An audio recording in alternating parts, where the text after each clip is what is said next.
நான் ஆரம்பிக்கிறேன், நீங்களாம் அப்படியே ஜாயின் பண்ணிங்க. சரி சார். சார் ப்ரெஸ் மீட்டுக்கு அப்புறம் உங்களை பார்க்கணும்னு சொன்னார். ஓகே. கமிஷனர் கிட்ட கரெக்டாக எல்லாத்தையும் சொல்லிடணும் சார். கமிஷனர்,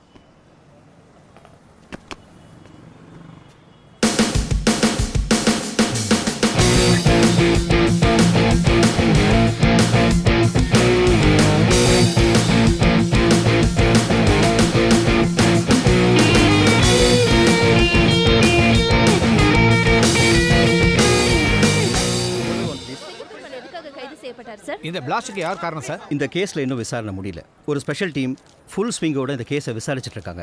இன்ஸ்பெக்டர் சத்யமூர்த்தி 6 மாதத்துக்கு முன்னாடி 2 டெரரிஸ்ட்டை கைது பண்ணியிருக்காங்க. அந்த 2 பேரும் தடை செய்யப்பட்ட ஒரு பயங்கரவாத இயக்கத்தை சேர்ந்தவங்க. அந்த வழக்கில் அதே டெரரிஸ்ட்டுக்கு சிங்கப்பெருமாள் அடைக்கலம் கொடுத்துருக்கலான்னு சந்தேகத்தின் பேரில் அவரை கைது பண்ணியிருக்காங்க.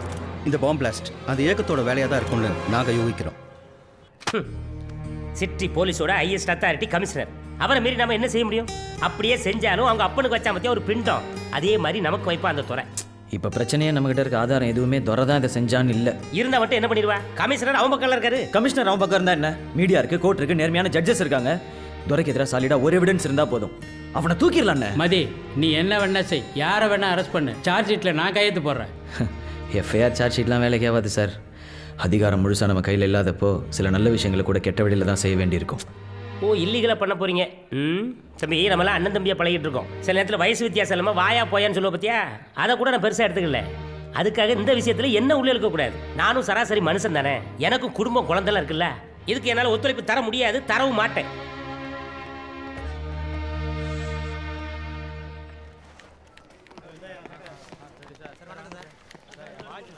சார், சார், துரையோட ஆடிட்டர், அவனோட டிரைவர், இது அவங்க வீட்டு வேலைக்காரி, அவனுடைய அடியாட்கள் எல்லாரும் இதில் இருக்காங்க. சார், துரையோட ஃபோனை ஹேக் பண்ண முடியாது, ஏன்னா அவன் சேட்டலைட் ஃபோன் யூஸ் பண்ணுறான். அவனோட லேப்டாப்பை அவனை தவிர வேற யாரும் ஓப்பன் பண்ண முடியாது, ஏன்னா செக்யூரிட்டி அலர்ட் ஆக்டிவேட்டில் இருக்கு. அவனுடைய வீட்டுக்குள்ளே நுழையிறதும் அவ்வளவு சுலபம் இல்லை. என்ன எல்லாரும் அப்படி பாக்கியே? நானும் கோமா தான் போனேன். என்ன பண்ணுறது? தூங்கும்போது கூட போலீஸ்காரன் புத்தி போலீஸ்காரன் தானே இருக்கு. ஆனால் அந்த கூட்டத்தில் நமக்கு யூஸ் ஆகிற மாதிரி ஒரு பீஸ் இருக்கா சார். அவன் பேர் ஜோதிலிங்கம். ஆள் பார்க்க டெரராக இருப்பான். அவனுக்கும் துறைக்கு என்ன அளவு டீலிங்க எனக்கு தெரியல. ஆனால் தமாமுக கட்சியுடைய பகுதி செயலர் போஸ்ட்டை துறை தான் அவனுக்கு வாங்கி கொடுத்துருக்கான். வர்ற தேர்தலில் எம்எல்ஏ சீட்டு கேட்டு ஜோதிலிங்கம் அவன் பின்னாலே சுற்றிக்கிட்டு இருக்கான். சார், போன மாதம் நம்ம ஏரியாவில் ஒரு குண்டு வெடிச்சதில்ல? ஏன் வெடிச்சுதா இல்லையா? அந்த குண்டை பேசாம காதில் வச்சிருக்கலாம். மாட்டுங்க சார். போன மாதம் நம்ம ஏரியாவில் குண்டு வெடிச்சதில்லப்பா, அது அந்த ஜோதிலிங்க வீட்டில் தான் வெடிச்சிருக்கு. விசாரிச்சு பார்த்தா அந்த திருவாளிக்காத்தான் என்ன பண்ணிருக்கான் தெரியுமா? விளம்பரத்துக்காக அவன் வீட்டுக்கு அவனே குண்டு வச்சிருக்காப்பா. மாட்டியாச்சுல, அப்புறம் என்ன வா? இந்த குண்டு வெடிப்புக்கு பிறகு அவனுடைய செக்யூரிட்டிக்கு நம்ம ஸ்டேஷன்ல தான்ப்பா ஆள் போகுது.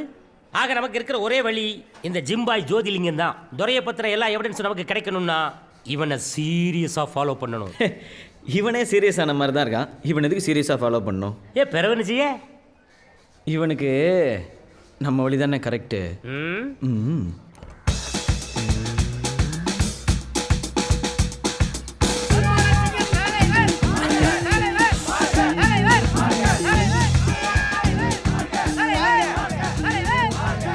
கொசுக்குஞ்சனே, என்னப்பா அண்ணன் என்ன இப்படி வராரு? தம்பி, இன்னைக்கு திங்கக்கிழமை, கிழக்குல சூளம், அதான் வடக்கு பக்கமா வராரு. போயா, காலை இழுத்துறாத. அப்ப வீட்டுல வடக்க ஒரு வாசல் வச்சு தொலைய வேண்டியதானே? அது அண்ணனுக்கு தெரியாதா? ஜாதகப்படி வடக்குல வாசல் வைக்க வாஸ்து இடம் கொடுக்கல. அது மட்டும் இல்லாம வடக்கு பக்கம் வாயு பகவான் உக்ரமா இருப்பாரு. காத்து அண்ணனுக்கு ஆகாது, பறந்துருவாருல்ல. சப்பி போட்ட பணம் கொட்ட மாதிரி இருந்துச்சு தலை. ஆனா போஸ்டிங் கிடைச்ச உடனே டைட்டானிக் ஜாக் மாதிரி ஜொலிக்கிறீங்களா? இருந்தண்ணே, கேர்ள்ஸ் இல்லையே. இருந்துட்டாலும் யாரு எவன் பீஸா இருக்கா? தம்பி, நீ யாருப்பா? Mathimaran, Tamil Nadu police constable, batch 87, batch number 57827, train at Trichy cantonment police station, working number R5 police station. எங்களுக்கு வேற எதுவும் கிளைகள் கிடையாது சார். உங்களுக்கு பாதுகாப்பு கொடுக்கிறதுக்காக வந்திருக்கேன் sir. And I am having one 9mm model pistol. தம்பி, மூஞ்சில பூ தூவிட்டு தட்டை என் தலையில போடுற. What to do sir? லட்டும் லங்கோடும் முன்னதா சார் வரும். என்னடா இது பழமொழி? இது பழமொழியே இல்லங்க தம்பி. இதுக்கு முன்னாடி மணின்னு ஒருத்தன் வேலை பார்த்தானே, அவன் என்ன? சார், ரெண்டாவது பட்டி மூணாவது பிரசவம் 4 நாள் லீவ்ல போறேன் சார். உன் பேர் என்னன்னு சொன்ன? தம்பி, பேரை மட்டும் சொல்லு. மதிமாறன் சார். இத பாரு, சாரு மோரு பீரு இதெல்லாம் வேணாம், பாஸ்ன்னு மட்டும் கூப்பிடு. அண்ணே, உங்களுக்கு தான் பீர் பிடிக்கும் இல்ல? அதுவும் கூலிங்கா. ஒரு ரைமிங்க்கு சொல்றதுடா, விட்டு தொலை. தம்பி, இனிமே நீங்க எங்க கூடயே இருக்கலாம். வாரம் ஒரு நாள் உங்களுக்கு leave. It's my duty boss. நீங்கள் தூங்கும் பொழுது பாயாகவும் ஏங்கும் பொழுது தாயாகவும் இருப்போம் பாஸ்.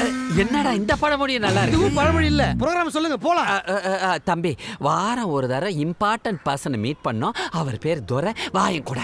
ஐயோ, அந்த பக்கம் துறை இல்ல, நாய் புறதா இருக்கு. வாசல் இந்த பக்கம் இருக்கு, வாங்க.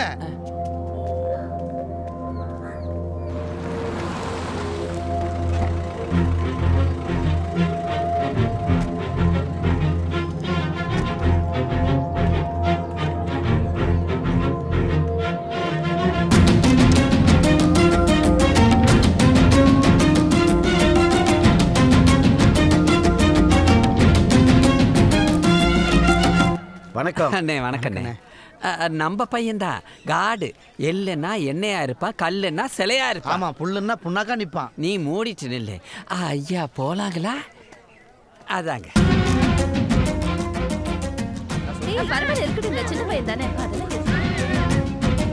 எங்க அண்ணனுக்கும் துரைக்கும் வேற ஏதோ பிசினஸ் டீலிங் இருக்கு. இப்ப கூட துரை 5 போதுங்கிறாரு. ஆனா எங்க அண்ணன் 10 கப்பல் வேணும்னு அடம் பிடிக்கிறாரு.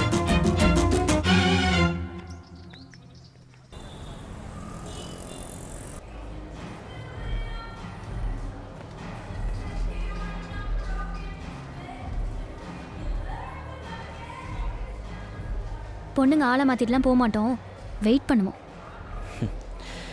இந்த பஞ்சை ஃபோன்லேயே சொல்லியிருக்கலாம்ல. Hi, I am Satish. சுருக்கமாக சொல்ல போனால் உங்கள் லவ்வுக்கு வில்ல. புரியல? திவ்யாவோட அக்கா ஹஸ்பண்ட். ஓ, என்ன இன்ட்ரொடக்ஷனு. Same blood. Hello, nice meeting. Divya என்கிட்ட எல்லாத்தையும் சொன்னான். நாளைக்கு அவளை பொண்ணு பார்க்க வராங்க. அதான் உங்களை மீட் பண்ணலான்னு வந்தோம். இங்கே வாரு, காலையிலேருந்து டிவி பார்த்துட்டே உட்காந்துருந்தேன். அவர் எங்கே வராருன்னு கேளுங்க. ஆமாம், காலையிலேருந்து 15 வாட்டி கேட்டேன். அதான் வந்துட்டு இருக்காருல்ல. பரவாயில்ல, 16ஆவது வாட்டியா ஒரு தடவை கேளுங்க. ஸ்வீட் பாக்ஸ் எங்கே போமா, ஒரு தட்டில் எடுத்து வைமா எல்லாத்தையும். அம்மா அம்மான்னு. கண்டிப்பாக சார். இன்னும் 2 டேஸில் முடிஞ்சிடும் சார். ஷோர் சார், முடிஞ்சிடும் சார். Okay sir. வணக்கங்க, நான் மதியோட அம்மா. எனக்கு எல்லா விஷயமும் தெரியும். இது உங்க பொண்ணோட வாழ்க்கை, நீங்க தான் முடிவெடுக்கணும். அதுக்கு முன்னாடி சில விஷயங்களை உங்ககிட்ட சொல்லணும்னு நினைக்கிறேன். என் பையன் இந்த வேலைக்கு தான் போகணுன்ற லட்சியத்தோட வந்தவன். அவனுக்கு மட்டும் இல்லை, எனக்கும் அப்படித்தான். எங்க 2 பேருடைய இந்த ஆசைக்கு காரணம் அவங்க அப்பா இன்ஸ்பெக்டர் ரத்னவேல். இவனுக்கு 13 வயசு இருக்கும் போதே இவனோட அப்பா தவறிட்டார்.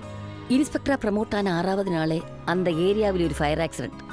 35 பேரை காப்பாத்தினவருக்கு தன் உயிரை காப்பாத்திக்க தெரியல. ஆனா அப்பா செத்து போயிட்டாரேன்னு அவர் போட்டோ வச்ச சாமி கும்பிடல என் பையன். அவர் விட்ட இடத்துல இருந்து அதே நேர்மையோடும் கண்ணியத்தோடும் இந்த வேலையை செஞ்சிட்டு இருக்கான். அதனால எந்த காலத்திலையும் அவனால இந்த வேலையை விட முடியாது. அவர் இறந்த அன்னைக்கு அழுதுகிட்டு இருந்த என் கையை பிடிச்சு, கவலைப்படாதுமா, நான் இருக்கேன், உன்னை என் தங்கச்சியை காப்பாத்துன்னு சொன்ன ஆம்பளை என் பையன். 13 வயசுலே சொன்னதை செஞ்சவன். 10 பிள்ளைங்களை பெற்றிருந்தாலும் எந்த பிள்ளைக்கு எந்த குணம், எப்ப என்ன பண்ணும், எப்படி வரும்னு பெத்த தாய்க்கு தெரியும். எந்த காலத்திலையும் என் பையனுக்கு எதுவும் ஆகாது. நம்பி உங்க பொண்ணை கொடுங்க, கடைசி வரைக்கும் வச்சு காப்பாற்றுவான். நீங்க என்ன சொன்னாலும் என் பொண்ணை இன்னொரு போலீஸ்காரனை கட்டி கொடுக்க மாட்டேன். அத்தை, நீங்கள் ஏன் உங்களுக்கு பிடிவாதமாக இருக்கீங்க? இது திவ்யாவோட வாழ்க்கை. அவள் சந்தோஷமாக இருக்க வேண்டாமா? நீங்க சும்மா இருங்க மாப்ள. மா, ஏம்மா ஏன் இப்படி இருக்க? வீடு தேடி வந்திருக்காங்க, முதல்ல அவங்கள உட்கார வச்சு. சும்மா இரு. மீனாட்சி, கொஞ்சம் பொறுமையாரு, யோசிச்சு அப்புறம் முடிவு சொல்லலாம். ஓகே, உங்க எல்லாருக்கும் இதுதான் விருப்பம்னா அவங்க 2 பேர்த்த கல்யாணம் பண்ணி வைங்க. ஆனா எனக்கு இதுல சம்மதம் இல்லை. நாளைக்கு அவங்க 2 பேரும் கல்யாணம் பண்ணிட்டு வந்து நின்னா நீ ஆசீர்வாதம் பண்ண மாட்டியா? அதெல்லாம் பண்ணுவேன், ஆனா எனக்கு சம்மதம் இல்லை. அவங்களுக்கு குழந்தை பிறந்தா தூக்கி வச்சு கொஞ்சம் மாட்டீங்களா? அதெல்லாம் பண்ணுவேன், ஆனா எனக்கு சம்மதம் இல்லை. Excuse me. என்னங்க குறுக்கா வந்திருக்காரு, அவருக்கு எதுவும் கொடுக்கலையா? Hello. I am Siddharth from America. I am software engineer. நீங்கதானா? Monthly salary 1.5 lakh. சரி. நீங்க என்ன பொண்ணு பார்க்க வர சொல்லியிருந்தீங்க. வந்து பார்த்தப்போ நீங்களா பேசிட்டு இருந்தீங்க. சரி, பேசி முடிக்கிட்டோம்னு வெளியே வெயிட் பண்ணிட்டு இருந்தேன். நாங்க பேசி முடிச்சிட்டோம். பை த பை, நீங்க என் பொண்ணை கட்டிக்க போறவரு. எந்த பொண்ணு? நீங்க பார்க்க வந்த பொண்ணுதான். Yeah, by the by, I am Mathimaran. Local தான், கான்ஸ்டபிள், ஜஸ்ட் 14,000 சேலரி. பாய். போங்க. அமெரிக்கா மாப்பிள்ள என்ன பண்ணுவீங்களா? வந்ததுல இருந்து நின்னுக்கிட்டே இருக்கீங்க. ஏத்தா, காப்பி எடுத்துட்டு வா.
இவன் பேர் பிரகாஷ். இந்த விஷயத்தில் துரைக்கு இவன் தான் ரைட் ஹேண்ட். இவன் நமக்கு முக்கியமான ட்ரம்ப் கார்டு. இவனை துரைக்கு எதிராக பேச வச்சாகணும். இவன் ஆல்ரெடி ட்ரக் அடிக்ட்டுங்கிறதுனால நம்ம வேலை முடிகிற வரைக்கும் இவனை போதையிலே வச்சுருக்கணும். இந்த ஃபோன் கூட உங்ககிட்டே இருக்கட்டும் மதி.